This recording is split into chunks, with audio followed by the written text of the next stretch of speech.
कमजोर प्रवृत्ति के उम्मीदवार बार बार बयान देते थे कि कांग्रेस पार्टी को उम्मीदवार नहीं मिल रहा, कांग्रेस पार्टी उम्मीदवार ढूंढ रही है।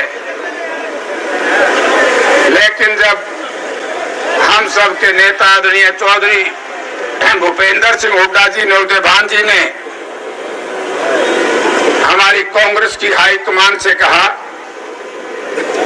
कि टिकटों का बंटवारा मेरिट पे करो, सर्वे से करो, जिसको लोग चाहें उसको टिकट दो, तो मैं मैक्सिमम सीटें हरियाणा से जितवा करके दूंगा। हाईकमान ने 5 दिन तक लगातार 3-3 स्टेटों का सर्वे यहां करवाया और सर्वे में जो नाम आए, रात को 10 बजे तक भी किसी को कोई ज्ञान नहीं था। सबके लोगों के मन में शंकाएं थी, तरह तरह की बयानबाजी, तरह तरह की सोशल मीडिया पर प्रचार हो रहा था। लेकिन रात के 11 बजे जब मेरे पास टेलीफोन आया कि जयप्रकाश जी आप लड़ोगे, मैं तो खुशी में नहीं सोया, रणजीत सिंह परेशानी में नहीं सोया।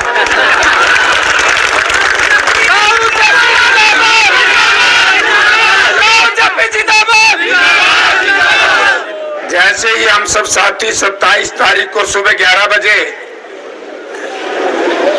सिंगुआ मद्दनहेड़ी, हमारा आखिरी गांव है हिसार पार्लियामेंट क्षेत्र का, हमारे हिसार पार्लियामेंट क्षेत्र के साथियों ने इतना भव्य स्वागत किया और वो जब सोशल मीडिया के ऊपर चला, मनोहर लाल जी अचोड़ा पचोड़ा बकना शुरू कर दिए। भयभीत हुए। मैं जब रात को 2 बजे रोड शो से खाली हुआ, मुझे लोगों ने बताया कि जेपी साहब आज भजन लो, मनोहर लाल जी आए थे। भाई एक बात तो लोगों, वो आदमी बहुत माड़ा होता है जो मरने के बाद, स्वरूप सिद्धार्थने के बाद यदि किसी की अच्छाई नहीं करे तो बुराई नहीं करनी चाहिए ना, नहीं करनी चाहिए। ये तो हमने बीजेपी वाले इसे चढ़ाए दिए। हाँ। लोगों ने सुनो मेरी बात सुनो, इतने चढ़ाए दिए, इतना अहंकार आ गया, हिसार आया, स्वर्गीय चौधरी भजनलाल जी के बारे में तो टांग पटांग बकना शुरू कर दिया। भिवानी गया, स्वर्गीय चौधरी बंसीलाल जी के बारे में गलत शब्दों का इस्तेमाल किया। फतेहाबाद गया, चौटाला परिवार के बारे में गलत शब्दों का इस्तेमाल किया। मैं तो बोल रही नहीं, माँ बहनों तो फिर गढ़ा लिगड़ जाएगा। एक कहावत है ना, गढ़ती बहिर काका लिखनिया, खाता ना बही, मनोहर लाल कहे जो सही। लेकिन जब हमारा दूसरा कार्यक्रम नारनौंद में हुआ, लोगों ने कहा कि जयप्रकाश जी क्या हो रहा है। मां मुझे नहीं पता है क्या हो रहा है। 40 साल की राजनीति में जितना जोश, जितना हौसला और जितना होश कांग्रेस पार्टी के साथियों में है, बीजेपी का फूल उसी दिन मुरझा करके, और मेरे हिसाब से तो मटके में जान रहा है गंद में।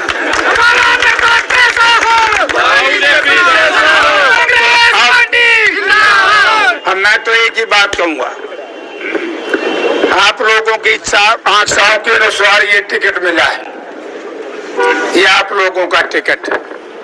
जब कांग्रेस हाईकमांड ने आपके ऊपर विश्वास किया, हम सब के नेता चौधरी भूपेंद्र सिंह हुड्डा ने और हमारे पार्टी प्रेसिडेंट उदयभान जी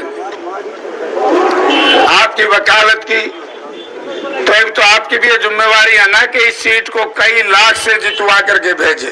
से रिकॉर्ड तोड़ जीतो सारे भाई बाहर तो एक सुन लो, ये सही है कुछ। 5 लाख जी, 5 भाई सुनो, उचाना से भी जीत बढ़िया होगी, लेकिन हमारा आदमपुर भी पीछे नहीं होगा, मैं कह करके जा रहा हूँ। मुझसे पत्रकार कहने लगे कि जयप्रकाश जी आपने आदमपुर से क्यों शुरू किया चुनाव प्रचार? मैंने कहा कि आज ये जो कांग्रेस की आंधी आई है, ये आदमपुर विधानसभा क्षेत्र के बाई इलेक्शन की वजह से आई है, क्योंकि इस प्रदेश में, देश में जब जब SC-BC के लोग कांग्रेस पार्टी के खिलाफ हुए तो कांग्रेस पार्टी चुनाव हारी, और जब SC-BC के लोग कांग्रेस की कमर के पीछे आकर के खड़े हुए तो कांग्रेस का कोई मुकाबला नहीं कर सका। आदमपुर विधानसभा क्षेत्र के 80 बूथों के ऊपर एक भी बूथ में बीजेपी नहीं जीती थी, टोटल में कांग्रेस जीती थी, बीजेपी हारी थी। हमारे जो बैकवर्ड क्लासेस से संबंधित गांव थे वहां 150 से हमारा मुकाबला था। तो आज मैं आदमपुर में, मैं इसलिए कहता हूं, मैं 2 दिन से गांव में गया हूं, आज वहां विकास है, कल फिर मैं जाऊंगा और कल मैं ऐसे क्षेत्र में जाऊंगा, आप सोशल मीडिया के ऊपर देखोगे कि आदमपुर से 50 और 60 हजार से कम जीत कांग्रेस पार्टी की नहीं हो। तो हमें पे तो 60 पाए हो, 60 बाम जीतांगे, 60 तो बढ़ानी पड़ेगी, जी पार पड़ेगी।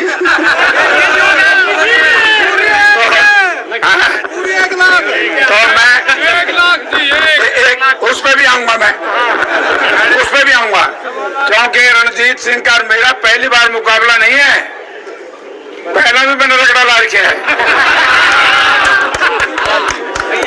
1998 में रणजीत सिंह जी थे कांग्रेस पार्टी के उम्मीदवार, और मैं था इंडिपेंडेंट, और मेरा मुकाबला था हमारे चाचा सुरेंद्र से।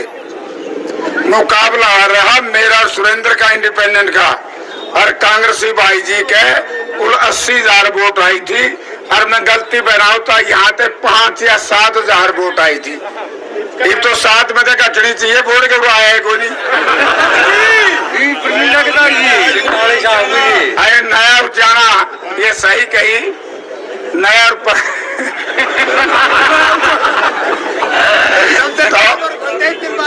आज का हौसला, एक दिन दिलबाग का भी आ रहा था ना टेलीफोन, बोला JP साहब क्या होगा, नींद नहीं आती।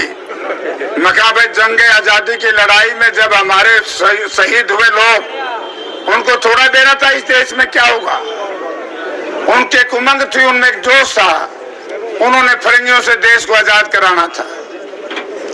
आज हमारे वो 730 किसान जिन्होंने इस देश की किसानी को बचाने के लिए अपने प्राणों की आहुति दी, आज हमारे वो सरपंच भाई जिन्होंने प्रजातंत्र को बचाने के लिए किस तरीके से पुलिस की लाठियां खाई, आज हमारे OPS बहाली के कर्मचारी साथी जिनके साथ किस तरीके से बहुत बुरा व्यवहार किया, आज हमारी वो छोटी छोटी लड़कियां, बेटियां जिन्होंने इस देश का नाम पूरी दुनिया में रोशन किया, और इस देश में आप लोगों ने ऐसी नालायक और नकम्मी सरकार बनाने का काम किया जिसकी वजह से हमारी बेटियों को रात के 12 बजे बाल पकड़ करके नोच करके सड़कों पर खींचने का काम किया। आज हमने उनके अपमान का बदला लेना है। आज हमने हमारी आशा वर्कर, आंगनबाड़ी वर्करों के ऊपर जनवरी के महीने में किस तरह से कांच में बच्चे थे, इन बेईमानों ने पानी की बौछार करके बच्चों को बीमार करवाने का काम किया। आज यदि कोई व्यापारी भाई कांग्रेस पार्टी का साथ देने का बात करता है तो रात को एक ED का तोता रख दे उसके घर में, सुबह छोड़ देते, फिर क्या मैं तो उड़े रहूंगा। कल मोदी जी का एक बयान था कि कांग्रेस पार्टी गलत कह रही है, ना हम संविधान बदलेंगे ना प्रजातंत्र को खतरा होगा। उचाना विधानसभा क्षेत्र के लोगों रात को चारपाई पर सोने से पहले विचार कर लेना, क्या मेयर का चंडीगढ़ का चुनाव सही था? ठीक है माननी, जिस तरीके से गुजरात के अंदर कांग्रेस पार्टी के लोकसभा के उम्मीदवार के जो प्रपोजर थे, पुलिस रात को उठा लेगी, उनके ऊपर मुकदमे बढ़ा दिए गए NDPS एक्ट के, उनके परिवार के लोगों को जेल के शिक्षों के पीछे बंद कर दिया और उसका कैंडिडेचर कैंसिल कर दिया। आज ही सुबह पम्मी वकील आया, बोला प्रपोजल बहुत बढ़िया रखिए, पुलिस आपके अंदर उठा लेगी। रखूंगा गल्ला। इंदौर लेके जाके तो मैं इसलिए हम कहते हैं प्रजातंत्र है ये। हार स्वीकार करो मोदी जी, आपने इस देश के शहीदों के ऊपर, इस देश के सेनानियों के इतिहास के ऊपर, मैं आज खुले तौर पे कहता हूं, जब तक ये पुलवामा की इंक्वायरी नहीं करवाएंगे, ये हमारे शहीदों के कत्ल के ये दोषी माने जाएंगे। इंक्वायरी करवाओ, कौन सही है कौन गलत। और 15-15 लाख तो आए लिए होंगे, तो हो क्या रहा है? कोई सील दौड़ता रहा, वो डाल के लुआ दी 500 करोड़ रुपये ने खजाना में ले ली।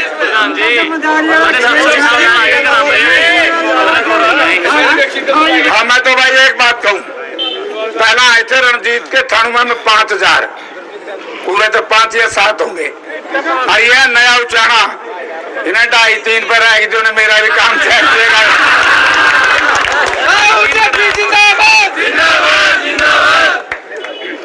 कल मेरे खिलाफ एक बयान दिया, बोला जेपी ग्रीन ब्रिगेड का मुखिया था, मैं उसका सेनानी तो तुम भी तो था ही, मैं तो मुखिया ही था।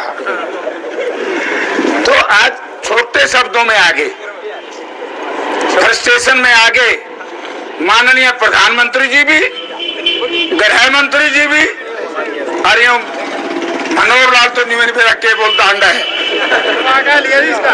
दिमाग आ लिया जब एक काम कर दो रहे से। मैं एक बात कह के जा रहा हूँ, इलाका बड़ा है, बाढ़ समझ से आया था, बुआनी खेड़ा जाऊंगा, 2 दिन 3 दिन हर गांव में आऊंगा, मेरे ख्याल में 3 दिन में कवर हो जाएगा 20-20 गांव। अगर कोई परिवार, कोई बुजुर्ग, कोई भाई ये कहे कि जयप्रकाश को आज ही रात को बुला दो, हमारा परिवार दूसरे दल को छोड़ करके आने के लिए तैयार है, आधी रात भी बुलाओगे, मैं ये चाहता हूं कोई चाना से बचे ही ना, कोई कांग्रेस ही कांग्रेस रहे, आधी रात भी आऊंगा, बिना बुलाए काम चला दोगे, फिर बुआनी खेड़े से लेकर आदमपुर तक छाड़ इनकी मैं ठुआ दूंगा।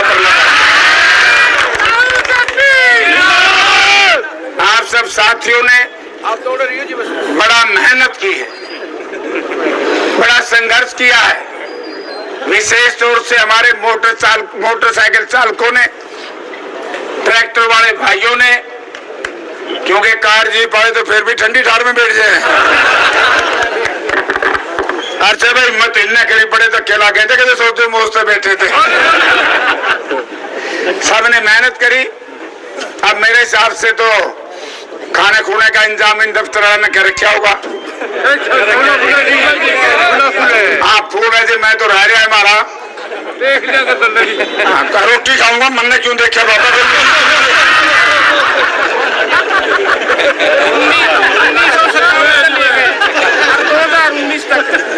1997 लोकसभा बनी थी और 2019 के चुनाव तक